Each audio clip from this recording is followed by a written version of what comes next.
नमस्कार मित्रों, मैं किशोर पारिक जयपुर काव्य साधक स्टूडियो से। और आज मेरे साथ हमारे एक सैनिक भाई हाकिम सिंह गुजर है।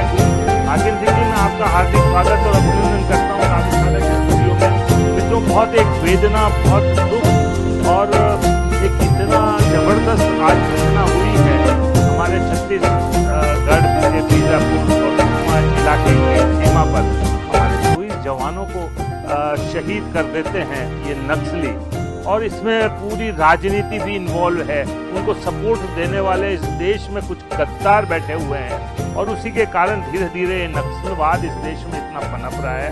मित्रों, दुख इस बात का ज़्यादा नहीं होता, क्योंकि हमारे सैनिक जब सीमा पर गोली खाते हुए शहीद होते हैं तो हमें गर्व होता है कि इस देश को बचाने के लिए। लेकिन इस देश के वो गद्दार जो इस देश में बैठे हुए हैं, जिन्हें हम अपना कहते हैं, वो जब उनके हाथों हमारे बेगुनाह सैनिक मारे जाते हैं और वो भी धोखे से, तब बड़ा दुख होता है, वेदना होती है। और उस वेदना का आक्रोश किस तरह से कवि करता है, किस तरह से देश का आम आदमी करता है, हम पूरे देश की ओर से उनको श्रद्धांजलि अर्पित करते हुए मन के आक्रोश को आज आप सबके बीच में शेयर कर रहे हैं कि जुल्मों को झेलेंगे कब तक सैनिक हम मरवाएं। और सरकार को भी बहुत कड़े शब्दों में हम कहना चाहते हैं कि अब कम से कम इसका बदला इतना जबरदस्त होना चाहिए कि फिर कोई नक्सलवादी सिर उठाने की हिम्मत न कर सके। कि जुल्मों को झेलेंगे कब तक सैनिक हम मरवाएंगे,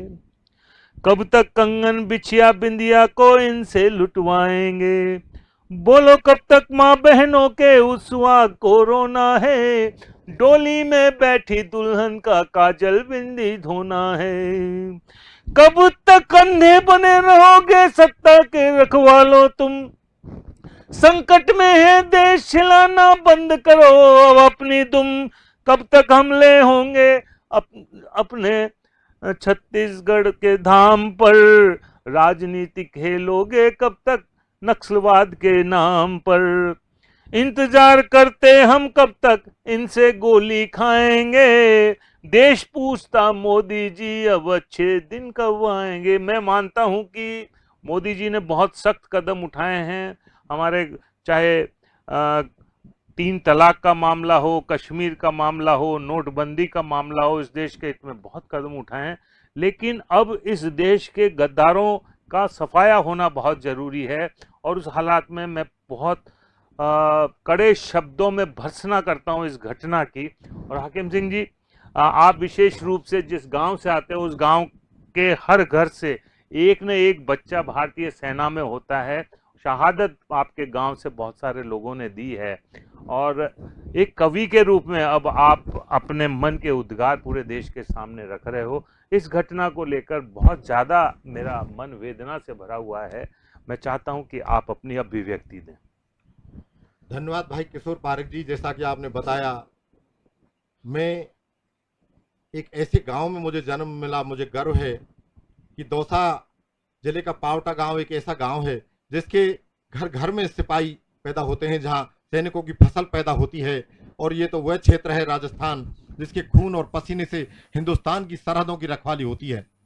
आज इस वक्त इसी समय हमारे गांव का कोई न कोई बेटा, हमारे पूरे राजस्थान के बेटे अपने देश की से विपरीत दिशा की तरफ मुंह करके अपने हाथ में बंदूक लेकर सिर्फ इसलिए बैठा हुआ है कि पूरे देशवासी शांति के साथ अपना समय निकाल सकें, शांति के साथ हमारा देश चल सके। लेकिन जब हमें मालूम है, सब जानते हैं कि हमारा पूरा देश दुश्मनों से घिरा हुआ है, हमारे बाहरी दुश्मनी बहुत हैं, लेकिन जब अंदर के दुश्मन आस्तीन के सांप जब छुरा घोंपते हैं तो क्या बीतती होगी देश के इन सिपाहियों से, इन बेटों से।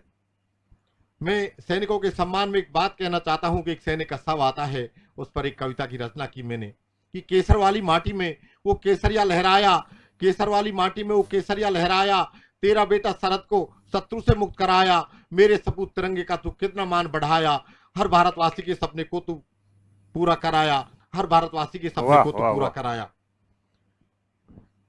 अनोनी को होनी में तू आज बदल कर घर आया।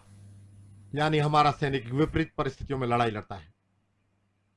अनोनी को होनी में तू आज बदल कर घर आया, नहीं जीत की आस हमें थी लेकिन जीत दिला आया।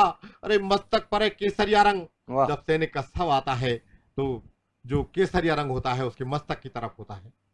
मस्तक पर है केसरिया रंग, तूने देखी है सच्ची जंग, चक्र जैसी गोली को समा के मध्य भाग में तू लाया, मेरे सपूत तिरंगे का तू कितना मान बढ़ाया, हर भारतवासी के सपने को तो पूरा कराया, बहुत हर बढ़िया, भारतवासी के बहुत सपने बढ़िया। को तो पूरा कराया। हिमगिर के पावन धोरों से तू सफेद होकर आया, हिमगिर के पावन धोरों से तू सफेद होकर आया, कल कल करते झरनों को आवाज नहीं तू दे आया, कल कल करते झरनों को आवाज नहीं तू दे आया, हर भारतवासी के सपने को तो पूरा कराया, हर भारतवासी के सपने को तो पूरा कराया। और जब उसके साथी उस शव को लेकर आते हैं तो महिलाएं बच्चे सब पूछते हैं कि हमारा बेटा किस तरह से लड़ता है, अरे किस तरह से लड़ता है भारत का एक जवान। तो उस सैनिक ने बताया अपने उस साथी के बारे में, अपने उस बहादुर वीर गति प्राप्त करने वाले उस सिपाही के बारे में कि कैसे लड़ा युद्ध सीमा पे, युद्ध वीर कहलाया था, तेरा इकलौता बेटा वहां लाखों से टकराया था, वारों ऊपर वार किए दुश्मन के खास ठिकानों पे, उसने शत्रु को घेरा था अपने प्रमुख निशानों पे। अर्जुन का अभिमन्यु बनकर रण कौशल दिखलाया, वीर सिपाही कैसे लड़ता ये दुनिया को सिखलाया। हिंदुस्तान हमारा है, हिंदुस्तान हमारा है, सरहद पर जयकारा था, घुसपैठ यहाँ करने वालों को आगे बढ़ ललकारा था। बड़ा प्यार था भारत माँ से, दर्द ने देखा जाता था, बचपन से ही तेरा बेटा वंदे मातरम गाता था, बचपन से ही तेरा बेटा। बहुत बढ़िया, बहुत अच्छा, बहुत बढ़िया, बहुत बढ़िया। बचपन से ही तेरा बेटा वंदे मातरम गाता था, केसर वाली माटी पे केसरिया लहराया, तेरा बेटा सरहद को शत्रु से मुक्त कराया, मेरे सपूत तिरंगे का तू कितना मान बढ़ाया, हर भारतवासी के सपने को तो पूरा कराया, हर भारतवासी के सपने को तो पूरा कराया। बहुत बढ़िया, बहुत बढ़िया, ये बहुत बढ़िया मतलब अभिव्यक्ति। और निश्चित रूप से पूरा देश वेदना में है, गुस्सा में है, क्रोध में है। मुझे भी मेरी एक कविता की पंक्तियां याद आ रही है। मैं चाहता हूं कि इस अवसर पर वो पुराने जो घाव हमारे अभी तक भरे नहीं और हमारे इन लोगों ने नए घाव दे दिए, तो वो आक्रोश, मेरे आंसू जो है वो उबल रहे हैं, अंगारे बन रहे हैं। मैं कुछ पंक्तियां मेरी उस समय की, जब मैंने पुलवामा अटैक हुआ था तब की लिखी हुई है। मैं चाहता हूं कि वो पंक्तियां मैं अवश्य पढूं, क्योंकि अमन शांति और ये गांधीवादी जो अहिंसक तरीके हैं, अब उनसे जब पार नहीं पड़े तो निश्चित रूप से हमें हथियार उठा के और उनको मुंह तोड़ जवाब देना पड़ेगा कि अमन शांति की दीवारें हट जाने दो, अमन शांति की दीवारें हट जाने दो, सरहद पर रणभेरी अब बच जाने दो, कई जमा आंसू को अंगारे अब बन जाने दो, रोको मत अब मुझे आग बरसाने दो, आंसू को अंगारे अब बन जाने दो, रोको मत अब मुझे आग बरसाने दो, कई जवानों को फिर से मरवाया है सरहद पर। ये मैं हत्या मानता हूँ।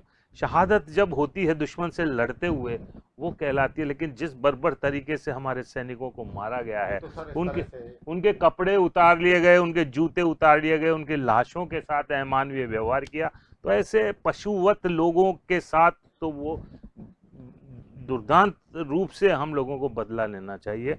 मैं पंक्तियां पढ़ना चाहता हूं कि आंसू को अंगारे अब बन जाने दो, आंसू को अंगारे अब बन जाने दो, रोको मत अब मुझे आग बरसाने दो, कई जवानों को फिर से मरवाया है सरहद पर हमने फिर धोखा खाया है, हर जवान तो अब उस रब का बंदा है, पर लज्जा से देश हुआ शर्मिंदा है, आंसू को अंगारे अब बन जाने दो, रोको मत अब मुझे आग बरसाने दो, हम ना कहते आगे बढ़कर जंग करो, हम बहुत शांति प्रिय हैं लेकिन इस शांति का ही लोग गलत प्रयोग करते हैं, तब कहना पड़ता है हम ना कहते आगे बढ़कर जंग करो, हम ना कहते आप किसी को तंग करो, पर दुश्मन अपनी औकात दिखाता है, शासन का गूंगापन तब चुप जाता है, शासन का गूंगापन तब चुप जाता है, नरम रवैया छोड़ो शक्ति धारो तुम, कोई ईंट उठाए पत्थर मारो तुम, अगर मोहब्बत करते हिंदुस्तान को बल दिखला दो चीनो पाकिस्तान, और साथ में हमारे देश के इन गद्दारों को भी, बल दिखला दो चीनो पाकिस्तान को। कश्मीर पर अभी भी हम देखते हैं कि किस तरह से हमारी सरहदों का अतिक्रमण हो रहा है।